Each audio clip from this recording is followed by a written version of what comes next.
नमस्कार मित्रांनो, DDM news चॅनलमध्ये आपले सर्वांचे स्वागत आहे। भिंतीवर डोके आदळून 45 वर्षीय इसमाचा करण्यात आला खून। लातूर येथील फ्रूट मार्केटमध्ये घडली घटना। लातूर शहरात गेल्या काही महिन्यापासून खुनाचे सत्र सुरू असून हे सत्र थांबायला तयार नाही। 4 महिन्यापूर्वीच येथील गंजगोलाई परिसरात मित्रानेच धारदार शस्त्राने एकाचा गळा चिरून खून केल्याची घटना घडली होती।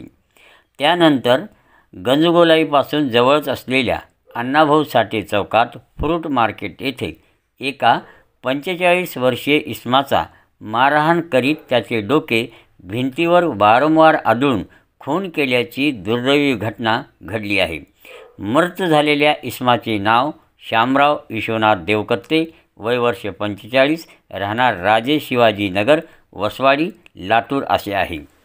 या खुनाबाबत मिळालेली अधिक माहितीनुसार येथील अण्णाभाऊ साठे चौकातील फ्रूट मार्केटच्या मोकळ्या मैदानात एका 45 वर्षीय इसमाचा मृतदेह आढळून आल्याने एकच खळबळ उडाली होती। पोलिसांना या घटनेची माहिती मिळताच येथील CCTV कॅमेऱ्यांची तपासणी केली असता सदरील इसमाचा खून झाल्याचे निष्पन्न झाले आहे। या प्रकरणी मयताची पत्नी रेखा शामराव देवकत्ते यांच्या फिर्यादीवरून गांधी चौक पोलीस ठाण्यात गुन्ह्याची नोंद करण्यात आली आहे। मयत शामराव विश्वनाथ देवकत्ते, वय वर्ष 45, राहणार राजे शिवाजी नगर, वसवाडी हे मजुरीचे काम करीत होते।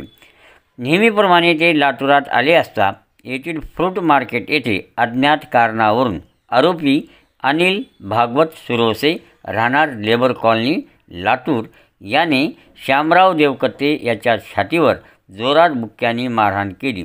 शिवाय शामराव याचे डोके वारंवार एका भिंतीवर आदळले, यामध्ये त्याचा मृत्यू झाला। पैशावरून हा वाद झाल्याचा प्राथमिक अंदाज वर्तविला जात आहे। या प्रकरणी गांधी चौक पोलीस ठाण्यात 09/2025 कलम 103(1) नुसार गुन्हा दाखल करण्यात आला आहे। पोलीस निरीक्षक साहेबराव नरवाडे यांच्या मार्गदर्शनाखाली सहपोलीस निरीक्षक करे हे पुढील तपास करीत आहेत।